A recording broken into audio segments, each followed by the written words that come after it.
Zaman makin maju, kamu perlu cari kerja. Modal handphone gak pakai lama, langsung job street aja. Cepat dapat kerja, nggak jadi beban keluarga. Dari startup sampai unicorn, tinggal kamu pilih mau kerja di mana. Jangan sampai telat, cari tahu cepat-cepat. Job street virtual karir, jangan sampai terlambat. Mau karir digital marketing atau coding buat bikin gaming, langsung daftar nggak pakai pending. Duit banyak gaya jadi bling bling. Virtual karir fair dari Job Street yo hadirin 9 sampai 11 Maret, let's go gasin. Ayo dicek aja, jangan lupa kamu pantengin. Siapa tahu langsung kerja, gampang bebas jauh dari drama. Daftar Job Street virtual karir fair, dapat kerja hidup jadi fair. Ikutin aja virtual karir fair, karena Job Street itu memang care. Mau cari peluang kerja, langsung Job Street aja. Jangan jadi beban keluarga, langsung Job Street aja. Kerja waktu muda, tua kaya raya, langsung Job Street, semua hidup bebas drama. Mau cari peluang kerja, langsung Job Street aja. Jangan jadi beban keluarga, langsung Job Street aja. Kerja waktu muda, tua kaya raya, langsung Job Street, semua hidup bebas drama.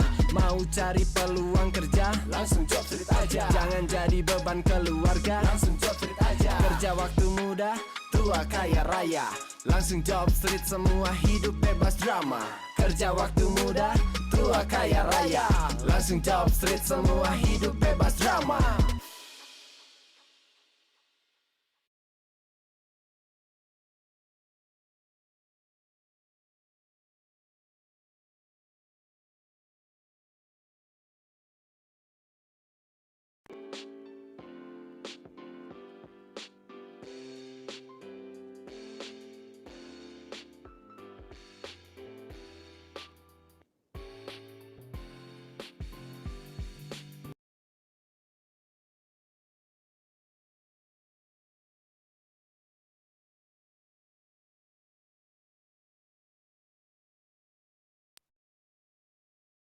Halo, selamat siang semuanya, atau lebih tepatnya selamat sore semua teman-teman yang udah bergabung di webinar kita kali ini.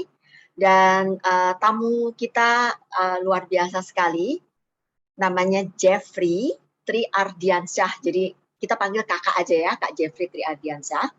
Dan kali ini kita mau bicara mengenai computer vision. Kak Jeffrey ini sekarang sedang kuliah di Saga University untuk doctorate degree-nya, dan tadinya dia berasal dari Universitas Negeri Malang, kemudian dapat beasiswa dan dia menjadi exchange student tahun 2016 sampai 2017 di Saga University juga. Katanya nggak bisa move on setelah balik ke Indonesia, setelah lulus akhirnya balik lagi jadi research student, dapat master, dan sekarang sedang mencari gelar sebagai doktor. Jadi ini luar biasa banget, saya aja lulus cuman S1 doang ya, nggak bisa sampai S2, jadi semangat belajarnya luar biasa. Kemudian experience dari Kak Jeffrey ini adalah yang terakhir, beliau bersama teman-temannya mendirikan satu usaha yang namanya Aksartek, di mana di situ memberikan kesempatan bagi seluruh masyarakat Indonesia yang ingin lebih mengenal dan mempelajari teknologi melalui platform Aksartek. Jadi terakhir itu sebagai Chief Academic Officer, di mana Kak Jeffrey membantu untuk membuat dan memberikan kurikulum bagi semua yang namanya kegiatan-kegiatan pendidikan di Aksartek.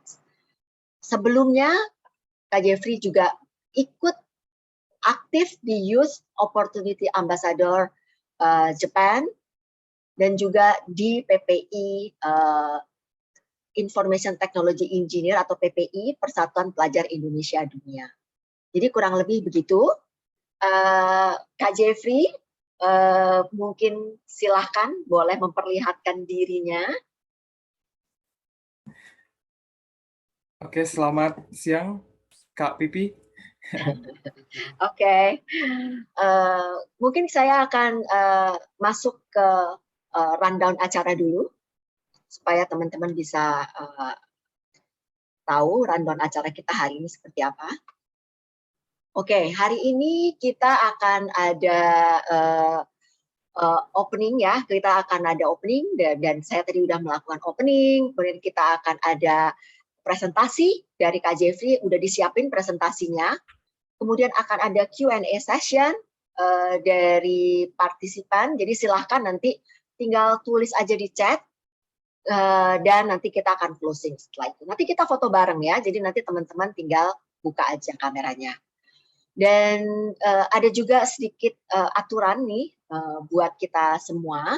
Satu masalah web apa yang boleh dilakukan. Jadi selama sesi webinar ini, nanti dari tim kami akan membuat mode mute atau bisu supaya nanti nggak ada gangguan selama sesi ini. Pada sesi Q&A, peserta bisa bertanya melalui feature chat atau tinggal raise hand. Kemudian juga menggunakan format waktu nanya namanya siapa, perusahaannya apa, atau universitasnya apa kalau teman-teman masih kuliah. Kemudian nanti admin akan memilih pertanyaan yang diterima dari peserta, nanti akan saya tanyakan kepada Kak Jeffrey. Dan jangan lupa nih peserta yang terus sampai habis dengerin webinar ini, kita sediain koin senilai Rp350.000 untuk bisa investasi di CoinWorks. Jadi ini kalau investasi sekarang bisa macam-macam. Investasinya ini di CoinWorks atau peer-to-peer lending yang nanti hadiahnya akan dikirim ke email yang diregistrasikan di Zoom ini. Oke. Dan the don'ts itu adalah peserta diharapkan tidak menampilkan konten-konten sensitif di feature chat supaya kita sama-sama menjaga sesi ini untuk tetap lebih positif. Kemudian juga tidak menanyakan pertanyaan di luar topik webinar yang sedang dibahas. Kira-kira begitu. Mungkin kita bisa langsung masuk ke Kak Jeffrey. Silakan Kak Jeffrey. Oke, izin share screen dulu Kak ya. Boleh. Oke. Udah bisa dilihat presentasinya? Oke. Nah, Assalamualaikum warahmatullahi wabarakatuh. Perkenalkan saya Jeffrey. Saya sekarang sedang menempuh S3 ya di Saga University itu di Jepang, seperti itu. Nah, kesempatan kali ini bekerja sama dengan Jobstreet, aku bakal sedikit sharing tentang ilmu yang aku pelajarin di sini, yaitu tentang machine learning in computer vision, lebih tepatnya, seperti itu. Nah, sebelum aku ke materi ini, pengen ngasih tahu ke teman-teman terlebih dahulu. Tadi udah dikasih tahu sama Kak Pipi kalau misalkan aku sekarang di Saga University S3, kemudian dulu aku tuh S1-nya di Universitas Negeri Malang gitu. Aku dari Jawa Timur juga, dari Blitar. Ada S1 Universitas Negeri Malang, jurusan S1 Pendidikan Teknik Matematika. Nah, berhubung sekarang aku lagi di Jepang nih, jadi kayak pengen ngasih tahu ke teman-teman kalau sebenarnya di mana sih sekarang posisiku tuh. Jadi ini ya, kalau Indonesia di sini, Jepang tuh teman-teman tinggal ke utara. Kemudian kalau misalkan Jepang itu segede ini, aku tuh lagi ada di Pulau Kyushu. Ini adalah Pulau Kyushu, itu di Saga tepatnya. Kalau mungkin teman-teman dulu sering ini ya dengar istilah Nagasaki, Hiroshima yang sempat dibom kayak gitu.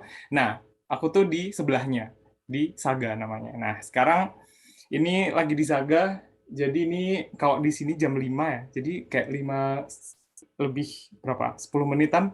Jadi bedanya cuma 2 jam sama teman-teman WIB di Indonesia kayak gitu.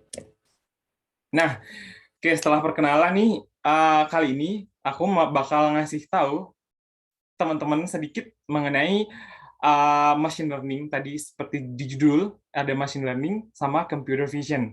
Nah, tapi aku pengen startnya di artificial intelligence dulu nih. Soalnya di Indonesia, maksudnya di zaman sekarang nih, banyak istilah-istilah kayak misalkan artificial intelligence, kemudian machine learning, atau itu pun deep learning kayak gitu, akan aku bahas di sini. Di situ ada konsep, contoh, kemudian ada resep gimana caranya bikin artificial intelligence kayak gitu, sama learning methodnya yang dipakai buat kita buat artificial intelligence. Terus ke computer vision, which is my major. Di sini lebih ke apa ya?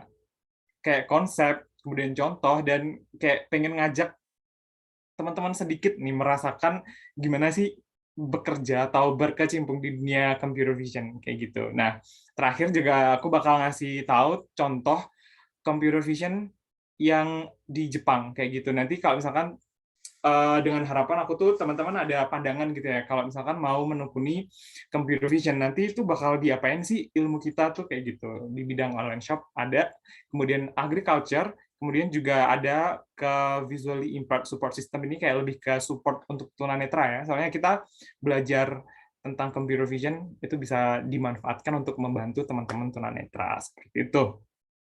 Nah, itu sedikit tentang konten kita kali ini. Nah, lanjut aja langsung ya ke ini tentang AI atau artificial intelligence. Nah, mungkin teman-teman kayak sering dengar ya kayak apa sih kayak artificial intelligence kayak kecerdasan buatan kayak gitu. Nah, sebenarnya konsep AI itu adalah sebuah ilmu pengetahuan itu yang menggunakan komputer untuk menirukan kecerdasan manusia. Contohnya kayak apa namanya pengambilan keputusan, kemudian kayak text processing kita bisa membaca kayak gitu. Kemudian ada visual perception kita bisa melihat kayak gitu. Nah, bidang ilmu AI ini adalah mempelajari hal-hal yang seperti itu. Jadi contohnya kalau artificial intelligence itu misalkan sekarang smartphone ya bisa ngeluarin speech kayak misalkan Siri kayak gitu-gitu tuh salah satu contoh yang teknologi yang menerapkan artificial intelligence kayak gitu. Nah, kemudian sebenarnya yang ada di dalam AI itu apa sih kayak gitu. Nah, sebenarnya AI itu tadi itu adalah ini ya kumpulan dari rumus-rumus yang digunakan, yang dibuat oleh manusia, yang kemudian diimplementasikan ke komputer, ke teknologi yang bisa mereka itu akhirnya kayak bisa mendengarkan kita misalkan ngomong apa ke Google, contohnya Google Translate kayak gitu, dia bisa tahu kayak gitu, dan itu sebenarnya cuma kumpulan rumus-rumus yang kita buat di komputer kayak gitu. Nah, kemudian itu tadi kayak konsep AI secara sederhana ya, tapi di dalam AI itu sendiri, itu tuh kayak ada terms yang sering kita dengar. Contohnya ada di sini artificial intelligence ya. Kemudian ada teman-teman mungkin sering juga dengar kayak machine learning. Terus kemudian ada neural network, kemudian deep learning. Mungkin bagi teman-teman yang udah berprofesi sebagai programmer mungkin sudah lumayan familiar dengan ini. Cuman untuk teman-teman yang belum apa ya ada chance buat ke arah sana mungkin lumayan sering mendengar lah ya kayak gitu. Nah, sebenarnya artificial intelligence itu adalah satu bidang yang menaungi ini di dalamnya artificial intelligence itu ada apa ya sebuah sub materials kayak bidang lagi itu contohnya machine learning. Nah, kenapa kita sebut dengan machine learning? Karena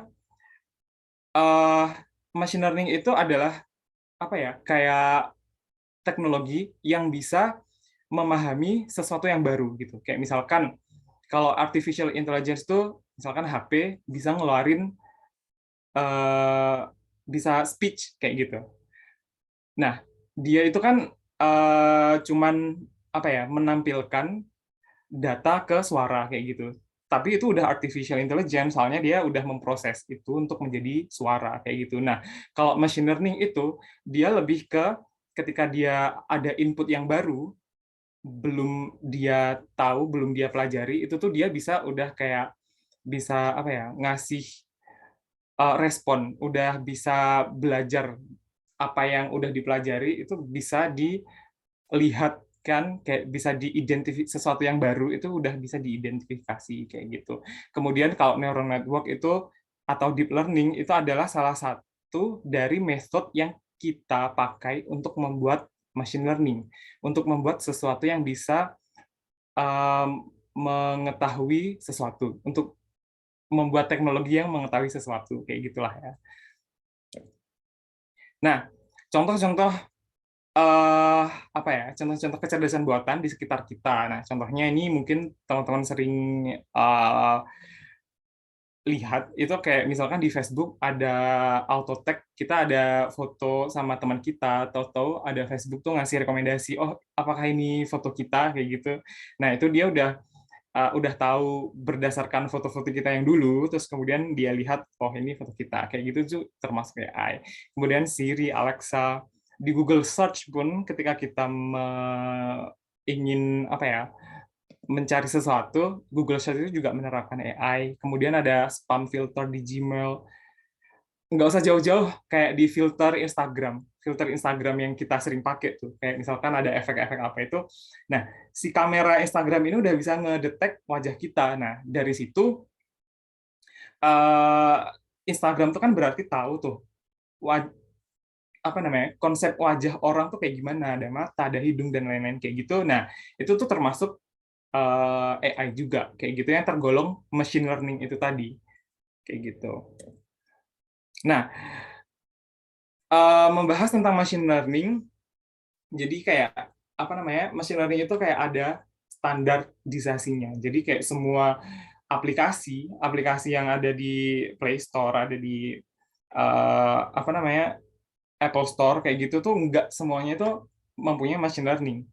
Nggak semuanya kita bisa sebut dengan machine learning kayak gitu. Nah, standarisasi. Kalau misalkan kita ingin membuat aplikasi yang mempunyai machine learning itu apa sih? Itu ada 3 komponen, terdiri dari 2 apa namanya, ingredients dan 1 apa ya, tools. 1 tool. Nah, ingredients yang pertama ada data. Data itu maksudnya ya data dalam bentuk apa namanya? Kita tahu ada foto itu juga data, video, ada teks, kemudian ada dan lain-lain kayak binary itu juga data. Jadi machine learning itu konsepnya mempelajari sesuatu dari data, kemudian dibikin suatu model. Kalau misalkan teman-teman sering dengar mungkin ke arah algoritma mungkin ya. Ke arah algoritma itu kayak bakal kita implementasikan di model kayak gitu. Oh, sorry. Kemudian, nah gimana caranya kita membuat data dan model itu menjadi machine learning, yaitu dengan kita training. Jadi ada data-data, nanti aku kasih contoh di slide berikutnya. Kemudian data itu kita proses menggunakan suatu algoritma, suatu model. Kita itu menggunakan apa cara memprosesnya atau doing training itu tadi, kita menggunakan compute power atau kita pakai komputer. Nah, karena ini itu memerlukan perhitungan yang sangat banyak. Jadi kayak semisal data itu diulang-ulang terus biar komputer itu bisa memahami apa sih sebenarnya data itu. Nah, nanti aku kasih contoh di slide-slide berikutnya. Kayak gitu sih. Cuman basicnya machine learning itu ada 3 komponen kayak gini. Kemudian, nah, ini tadi data-data, kemudian dilakukan pemodelan data. Maksudnya pemodelan data itu diapain sih sebenarnya? Pemodelan data ini bakal dilakukan oleh ini ya, komputer. Nah, itu tuh sebenarnya data-data itu tuh diapain gitu?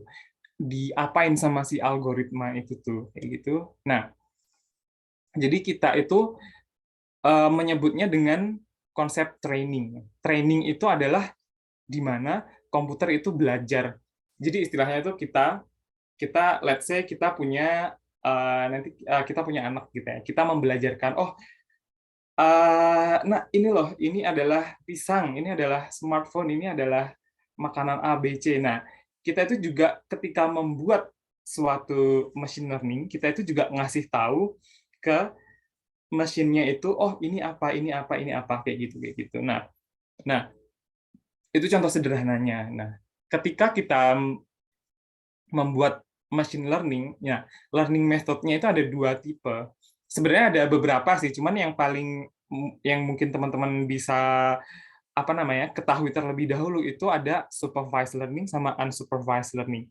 Jadi kalau supervised learning kita itu memberitahu ke komputer bahwa data itu apa gitu, kayak contohnya nanti aku kasih tahu. Kalau misalkan unsupervised learning itu kita membiarkan si komputer, misalkan kita bikin aplikasi itu, atau kita let's say machine learning deh, itu menemukan perbedaan di antara data sendiri itu dan kemudian mengkategorikannya secara dia sendiri. Kemudian baru kita nanti memberi tindak lanjut kayak gitu. Nah, untuk tingkat apa ya, kesulitannya supervised learning lebih ya let's say lebih gampang lah ya daripada unsupervised learning kayak gitu. Nah, dan kemudian untuk machine learning yang ada di sekarang ini itu ada banyak contohnya. Kayak misalkan machine learning yang berkaitan dengan apa ya, speech kayak gitu, ada natural language processing namanya. Kemudian ada machine learning yang berkaitan dengan apa ya, kayak misalkan ada let's say forecasting. Forecasting itu kita machine learning yang apa ya, ke arah forecasting. Kemudian kayak misalkan tentang kalau misalkan di kita temui kehidupan sehari-hari mungkin lebih ke ini ya, apa namanya, weather forecast atau kayak gitu. Kemudian forecasting ke apa namanya, investasi kayak gitu juga bisa. Kemudian ada robotik kayak gitu, juga banyak sih sebenarnya implementasi dari machine learning itu. Cuman di sini sendiri aku majornya lebih ke computer vision. Computer vision itu apa sih sebenarnya? Kayak jadi AI itu tadi kan istilahnya menirukan apa yang bisa manusia lakukan ya, kayak misalkan berbicara, kemudian memutuskan hal-hal kayak memutuskan kayak apa namanya, sesuatu kayak pengen ngapain atau apa kayak gitu. Nah, salah satunya itu adalah melihat itu juga suatu apa ya, hal yang dilakukan oleh manusia yang kita mau implementasikan kan ke teknologi kayak gitu. Let's say ini adalah bagan cara kita melihat gitu. Kita punya mata, kemudian kita ada reseptor yang menerima rangsangan itu, kita teruskan ke visual cortex untuk nanti kita proses ini itu sebenarnya gambar apa, ini itu informasinya apa aja kayak gitu-gitu. Nah, kalau misalkan kita ibaratkan ke teknologi ya, AI itu adalah kamera, kemudian reseptornya ini adalah aplikasi yang kita buat. Nah, di dalam aplikasi yang kita buat itu harus ada otak, harus ada visual cortex untuk merepresentasikan itu tuh apa kayak gitu istilahnya. Jadi kita apa ya, menirukan cara kita melihat yang akan kita implementasikan ke teknologi seperti itu. Itu adalah definisi dari computer vision. Aku kasih contoh deh. Mungkin dari Kak Pipi masih di sini ya, Kak? Oh, masih. Oke. Kalau menurut Kak Pipi nih, ini itu gambar apa sih kira-kira? Ini gambar sebuah lingkungan pada saat mungkin spring. Spring. Karena kok tahu ada spring itu apa Kak kira-kira? Dari daun-daunnya.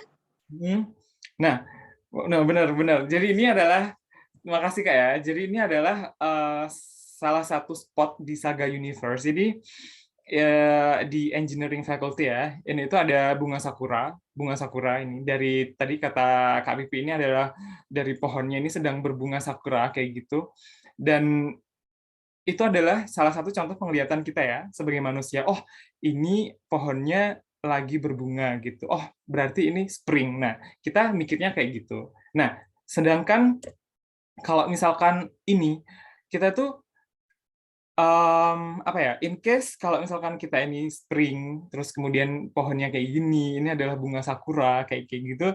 Nah, sedangkan yang sebelah kanan, ini kan kayak kita, ini kira-kira bunga apa, terus kemudian apa. Nah, ini adalah salah satu contoh, contoh manusia dalam melihat ya, ketika kita udah tahu, oh pohonnya kata Kak Pipi itu tadi, pohonnya sedang berbunga, bunganya kayak gini gitu. Oh, ini kayak oke, let's say sakura kayak gitu. Nah, sedangkan ketika kita belum tahu yang bunga bagian kanan itu bunga apa, kayak ini juga nggak tahu nih musim apa, kemudian kita nggak tahu ini bunga apa, apalagi kayak gitu. Jadi human vision itu tuh kita menangkap sesuatu ketika kita memang sudah tahu itu apa. Jadi bisa menginterpretasi, apa ya, memberikan informasi ke gambar itu sebuah gambar apa. Itu sama halnya dengan komputer yang akan kita kembangkan untuk nanti bisa ada computer vision di sana kayak gitu. Nah, tetapi cara melihat komputer itu berbeda dengan cara kita melihat sesuatu. Kita tuh sebenarnya, oh ini ada pohon sedang berbunga kayak gitu. Konsepnya itu secara manusia gitu. Cuman kalau secara komputer, kalau secara teknologi itu let's say kita ada gambar bunga gitu. Nah, tetapi yang dilihat sama komputer itu tuh sebenarnya cuman barisan angka-angka yang itu merepresentasikan warna-warna, kemudian kayak contohnya ini ada warna apa. Jadi di screen itu sebenarnya kita apa ya? Di screen itu kita tahu pixel kan ya, kita semua kayak ada satuan paling kecil di screen itu. Nah, ketika kita berbicara itu ke computer vision, nah itu adalah satu satuan input yang bisa kita pahami maksudnya kita nih oleh teknologi itu satuan input yang bisa kita pahami itu salah satunya adalah pixel gitu. Jadi kita bekerja dengan pixel ketika ada foto bunga ya kita komputer melihatnya sebagai apa ya kode-kode biner bukan kode biner sih, ini adalah kode warna di dalam satu pixel kayak gitu. Nah kemudian dengan bantuan machine learning itu tadi, dengan bantuan, sorry ini kalau AI terlalu luas ya tadi, aku ganti machine learning, dengan bantuan machine learning, komputer itu bisa mengetahui pattern, kemudian warna, kemudian posisi, dan lain-lain. Nah, itu sebenarnya yang kita pelajari di computer vision, bagaimana merepresentasikan sebuah gambar, sebuah data, itu bisa dipahami oleh komputer. Contohnya adalah ini tadi, kayak gitu. Nah, dan istilah-istilah di computer vision itu salah satunya adalah image classification. Image classification itu jadi kalau misalkan kita ada teknologi, terus melihat gambar ini, teknologi itu bisa memahami kalau ini adalah gambar balon, kayak gitu. Itu adalah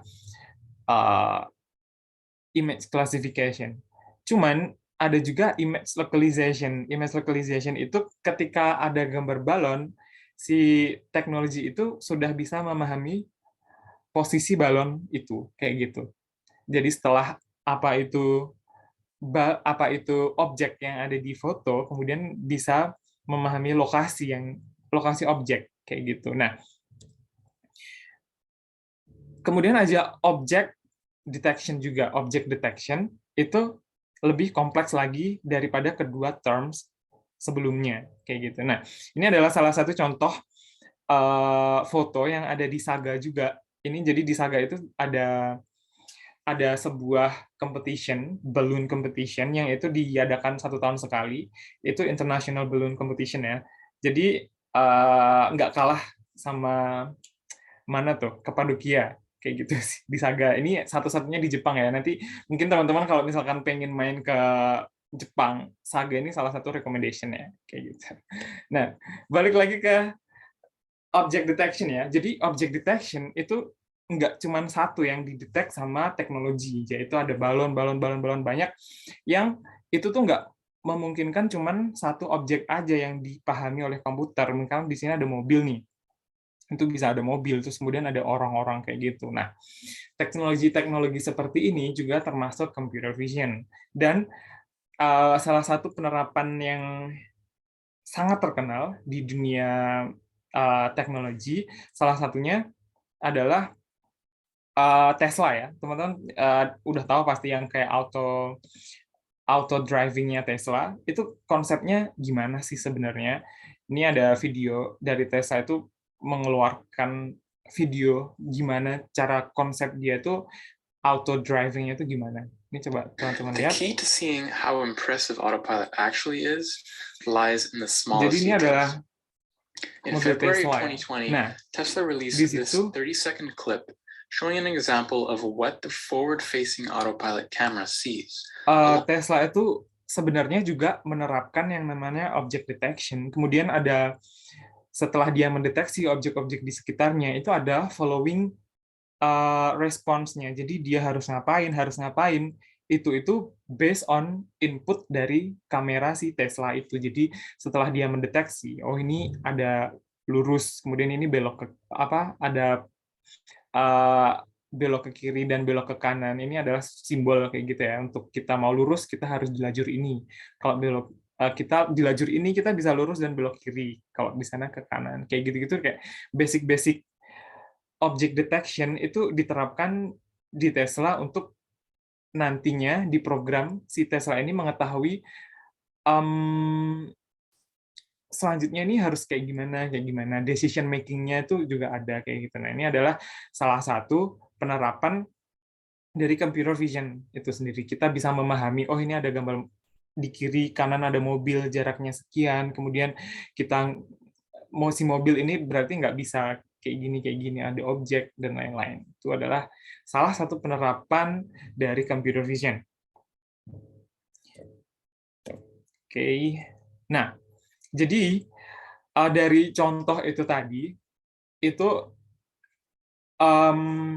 ada image classification di dalamnya, kayak gitu. Jadi yang aku kasih lihat tadi, gimana caranya kita memahami, gimana cara kita memahami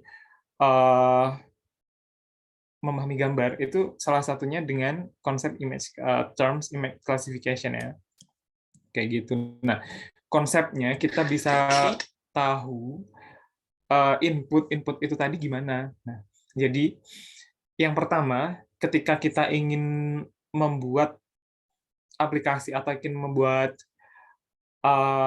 machine learning di bidang computer vision, kita yang pertama harus melakukan labeling ke image. Jadi istilahnya kita ngasih paham dulu ke teknologi ke machine learning-nya ini. Nanti ini tuh gambar apa? Misalkan ini gambar mobil itu yang seperti ini, Jadi ada gambar mobil, ribuan gambar mobil, kita masukkan datanya ke machine learning. Ada ribuan gambar sepeda, enggak ribuan situ lebih, kita masukkan ke sana biar ketika machine learning training, itu dia paham apa itu, kayak gitu. Nah, dari training itu nanti keluarlah machine learning model. Nah, machine learning model atau ibaratnya si otaknya yang bisa merepresentasikan data ini nantilah yang kita gunakan di aplikasi kita untuk melakukan prediksi prediksi data baru gitu. Kayak misalkan ketika dia mendeteksi, kayaknya bagus pakai contoh ya. Contohnya ini, image labelingnya filter lah ya, filter Instagram. Kita mau filter kamera Instagram itu paham tentang wajah manusia. Jadi kita ada banyak data wajah-wajah, kemudian kita training. Nah, ini adalah salah satu contoh gitu. Tapi personally aku belum tahu ya konsep algoritma dari filter Instagram itu tadi. Konsepnya dia pakai supervised learning or unsupervised learning kayak gitu. Nah, ini salah satu contoh konsep yang unsupervised learning ya. Kita ngasih gambar-gambar gitu. Kalau misalkan teman-teman nanti tertarik ya buat bereksperimen di situ, teman-teman bisa coba cari tahu. Dengan istilah Kaggle itu adalah platform yang menyediakan banyak data gambar. Kemudian ada University of California. Ini juga menyediakan banyak gambar, image-nya juga. Jadi di sana itu ada misalkan gambar-gambar X-ray kanker gitu, yang bisa kita gunakan datanya untuk nanti membuat machine learning model yang bisa memahami, yang bisa mendeteksi penyakit kanker dengan cara melihat data X-ray orang kayak gitu. Nah, Jeffrey, untuk maaf saya potong, boleh lebih cepat karena waktunya tinggal sedikit.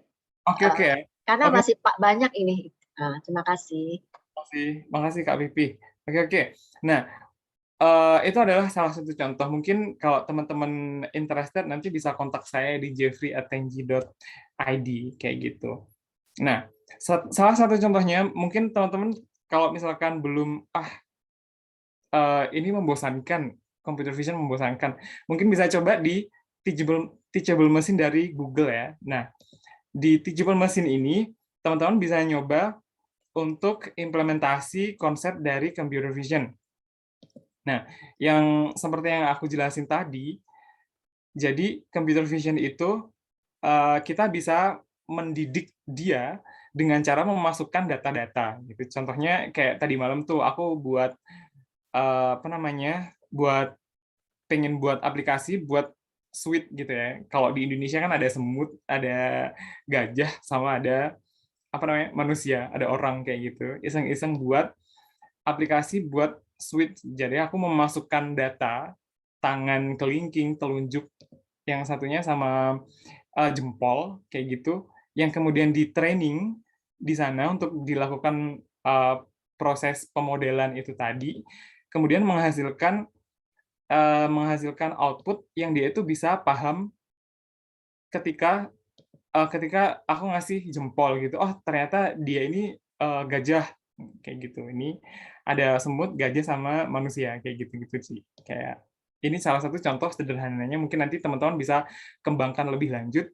Soalnya di sini nanti hasil modelnya bisa diekspor ke ke aplikasi lain kayak gitu-gitu.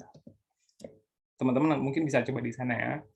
Nah, kemudian contohnya dari computer vision di Jepang itu apa sih? Kalau misalkan teman-teman nanti pengen belajar computer vision, nanti bakal dipakai untuk apa sih kayak gitu. Salah satu contohnya itu ada di online shop di namanya Mercari, itu adalah second hand online shop gitu. Misalkan kita pengen menjual ini tadi malam, kayak misalkan aku pengen ngejual sesuatu nih, ngejual barang gitu. Terus kemudian aku ambil fotonya, misalkan aku pengen jual salah satu action figureku nih di rumah kayak gitu. Nah, si aplikasi ini udah paham, oh ini tuh action figure apa kayak gitu, udah bisa memahami. Meskipun nanti ada error-error di sana, makanya ini biasanya ada beberapa pilihan yang bisa kita pilih kayak gitu. Kemudian selain itu juga aplikasi ini juga paham ada kategori yang muncul di sini. Ketika yang masuk adalah action figure, kategorinya itu adalah figur, kemudian anime dan lain-lain kayak gitu. Jadi emang computer vision bisa memudahkan kita dalam kayak gini, hal-hal kayak gini ya. Salah satunya untuk online shop. Kemudian juga di Jepang sudah menerapkan juga ada teknologi untuk mengetahui kapan teh itu siap dipanen, itu dengan cara pakai drone dimonitoring warnanya itu sudah ada standarisasi buat dipanen atau belum, kayak gitu-gitu. Teknologi-teknologi di Jepang juga computer vision maksudnya nggak terbatas di aplikasi dan lain-lain, juga di bidang agriculture juga ada. Terus kemudian kalau di risetku sendiri pribadi ini aku buat computer vision, memanfaatkan computer vision untuk membantu teman-teman tunanetra untuk belajar braille dengan bantuan smartphone. Jadi kita bisa membantu mereka untuk belajar braille secara mandiri dengan menerjemahkan braille itu tadi kayak gitu. Itu sekian dari aku. Terima kasih banyak atas kesempatannya. Terima kasih.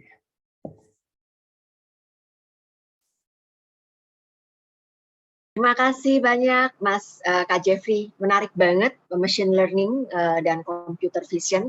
Udah banyak pertanyaan nih sebetulnya dari yang paparannya Mas Jeffrey tadi.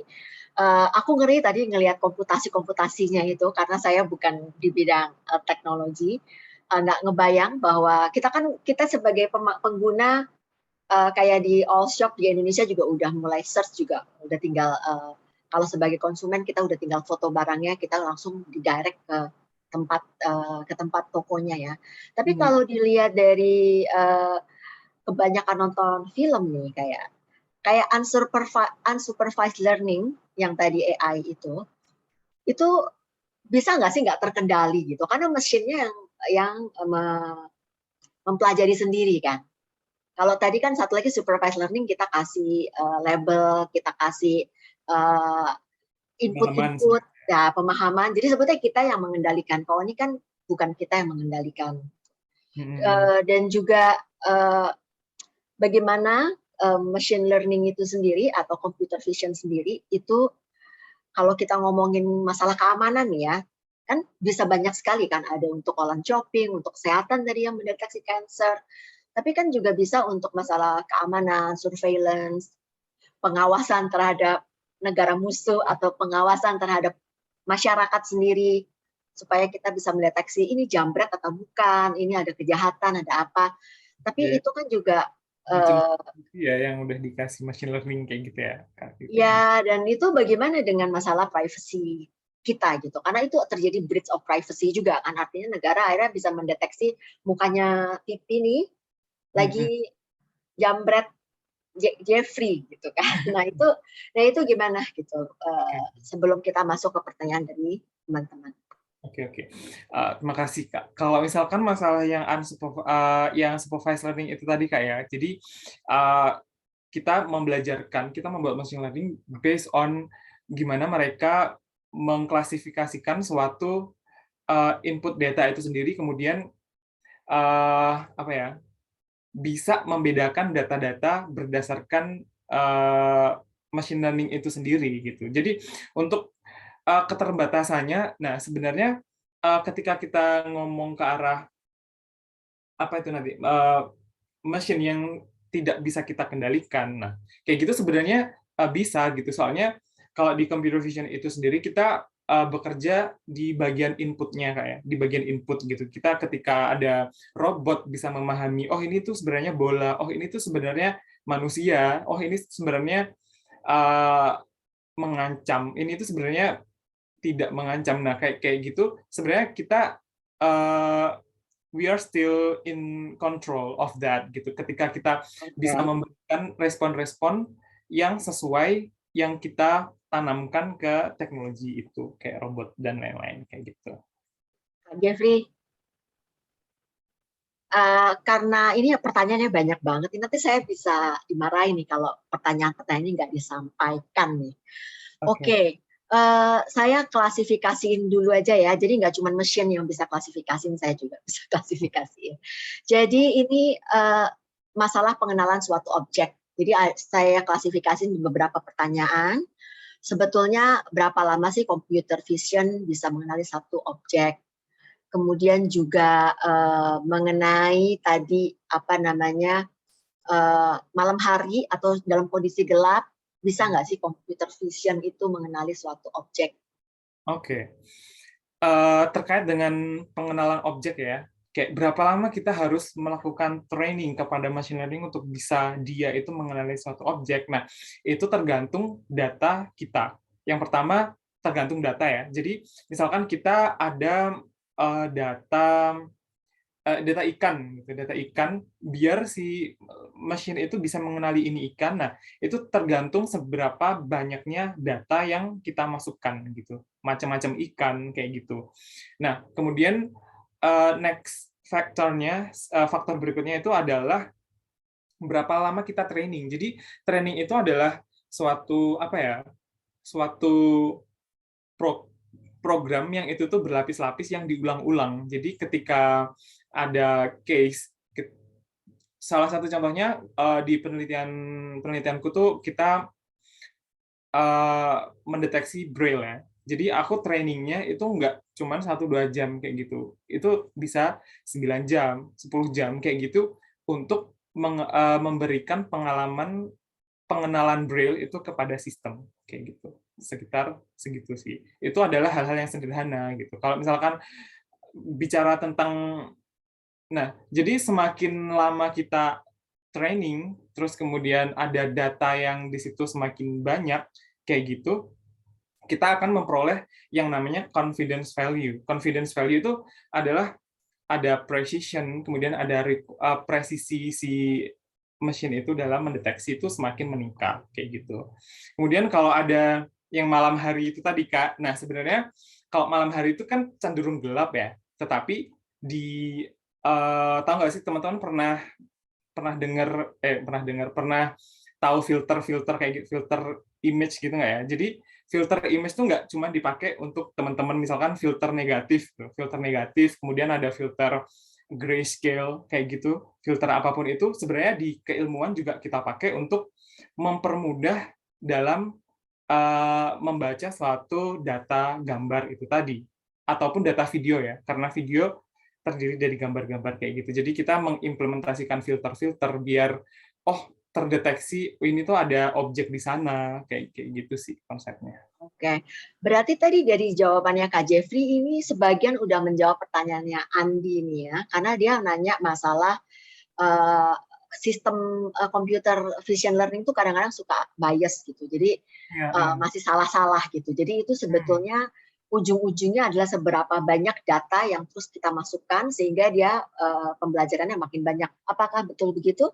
Nah, itu salah satu faktornya, Kak. Kemudian ada faktor algoritma yang kita pakai untuk training.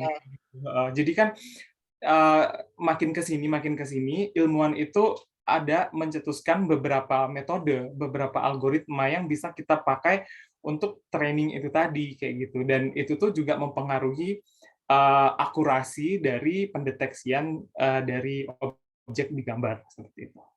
Oke. Ada pertanyaan mengenai agriculture nih. Jadi tadi kayaknya banyak yang tertarik gitu. Apa aja sih yang sudah diterapkan di Jepang? Apakah skala lapangan atau skala riset aja? Tapi kayak kalau tadi dilihat udah diterapkan di industri sendiri ya, begitu? Di industri. Oke. Jadi di Jepang itu kan terkenal dengan automatisasi teknologinya Kak ya. Jadi kayak robot itu juga di sini intelijennya sudah lumayan tinggi. Jadi even di agriculture itu tadi jadi ada salah satu sensei di Saga University itu yang memang ya salah satu jurusan terbaik di kampus ini adalah agriculture-nya. Itu berkolaborasi dengan profesor di engineering di IT itu melakukan monitoring untuk pemanenan teh itu berdasarkan warna daunnya. Ya. Jadi standarisasi kehijauan itu tadi bisa dipakai untuk ya tolok ukur membantu petani dalam mahal kali ya ininya ya. Kalau mau diterapin di Indonesia masih mahal kali ya. Sepertinya membutuhkan kamera yang mumpuni juga untuk ngasih detail-detail bagus. Okay. Ini ada pertanyaan lebih ke arah dari Astrid nih nanya, apakah teknologi computer vision dan machine learning ini udah banyak di Indonesia dan apakah banyak peluang kerjanya gitu kan di sini? Oke. Kalau inovasi, jadi gini, kalau masalah computer vision itu sebenarnya kita melihat sesuatu itu sebagai input yang akan diproses lagi setelah computer vision itu sendiri kayak gitu. Jadi untuk penerapan salah satunya di-mention sama Kak Pipi itu tadi gitu. Cuman tinggal foto kemudian nanti ada informasi ini barang apa dan lain-lain kayak gitu. Nah, untuk prospek ke depannya kayak gitu itu juga tergantung dari inovasi yang dilakukan sama startup kayak gitu. Let's say sama industri kerja di Indonesia. Kalau misalkan ya menurut my personal opinion ya, nanti untuk computer vision itu bakal akan dipakai banyak. Soalnya kenapa? Karena data-data sekarang, jadi gambar-gambar itu sekarang video, gambar, data dalam bentuk itu udah makin banyak di-upload, istilahnya udah banyak data gitu loh yang bisa dimanfaatkan untuk nanti ke semua bidang kayak gitu. Nah, melihat potensi itu saja untuk kedepannya computer vision pasti dipakai di industri. Nah, tergantung juga sama inovasi-inovasi yang mau diterapkan nih, kayak misalkan untuk nanti misalkan let's say ada startup apa dia mau implementasi computer vision di bidang misalkan apa ya, kayak misalkan itu tadi apa kayak online shop yang udah kita nggak usah masukin data-data manual, cuman tinggal klik dan itu udah terisi semua datanya, itu juga bisa. Soalnya kalau di Jepang itu ketika kita misalkan mau menjual sesuatu itu nggak seribet itu untuk memasukkan data barang kayak gitu ke platformnya kayak gitu. Oke. Ini kita sudah mencapai penghujung acara. Mungkin satu pertanyaan lagi dari Panda. Cuman aku sebetulnya agak kurang paham dengan pertanyaannya nih. Perusahaan IT atau komputer biasanya yang difokuskan apakah khusus aplikasi program atau penjualan produk komputer? Maksudnya sebetulnya untuk mungkin untuk perusahaan IT atau komputer fokus mana yang lebih menguntungkan buat penjualan?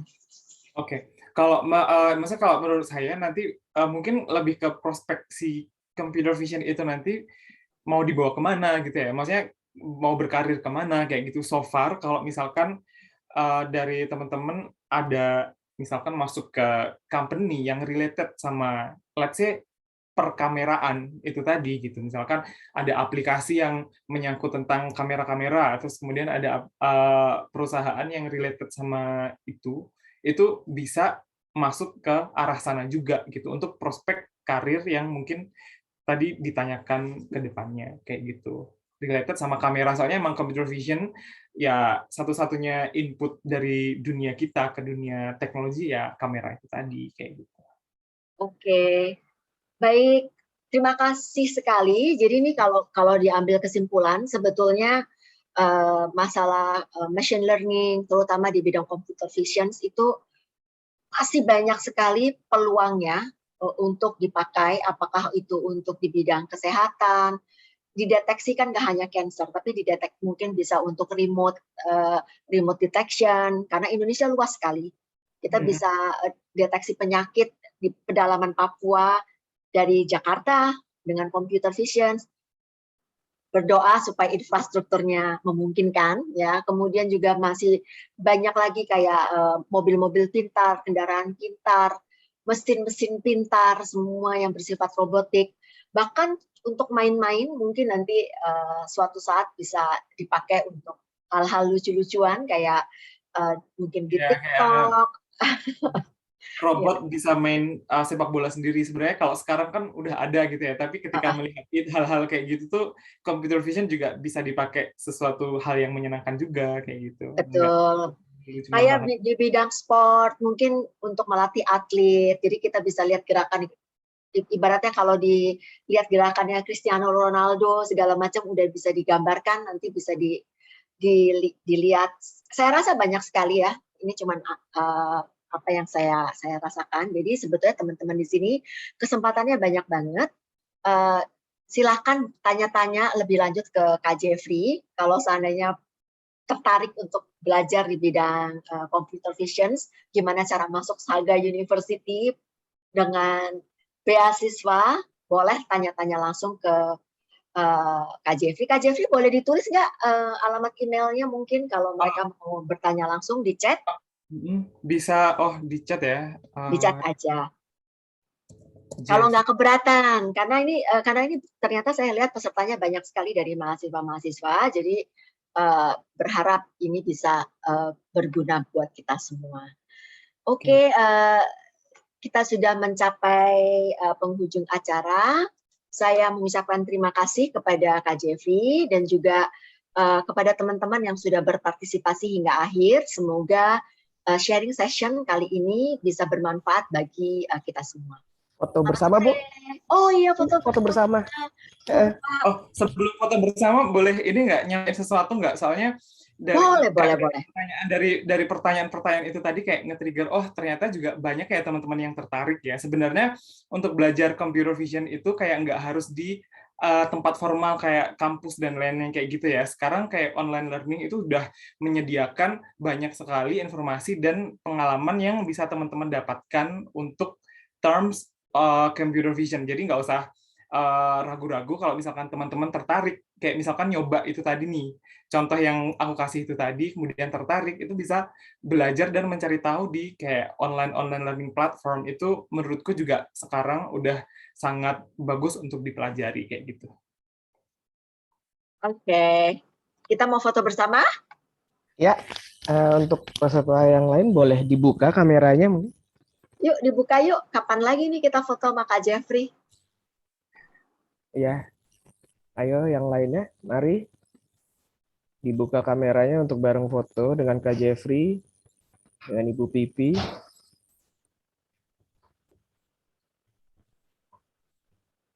Aduh, ada anaknya nih. Ya udah, kayaknya pada malu nih buka kamera, Oke. nggak apa-apa. Baik, kita foto 2 kali. Yang pertama bergaya formal, yang kedua mungkin bergaya lebih bebas. Oke, untuk yang pertama 1, 2, 3. Untuk yang kedua lebih bebas gayanya. Aduh, bebas tuh gimana? Iya, Ya udahlah, bebas. sama aja. Oke, 1, 2, 3. Oke. Oke, terima kasih. Terima Silakan Bu kasih Pipi. semuanya. Selamat sore, selamat beraktivitas kembali. Bye-bye.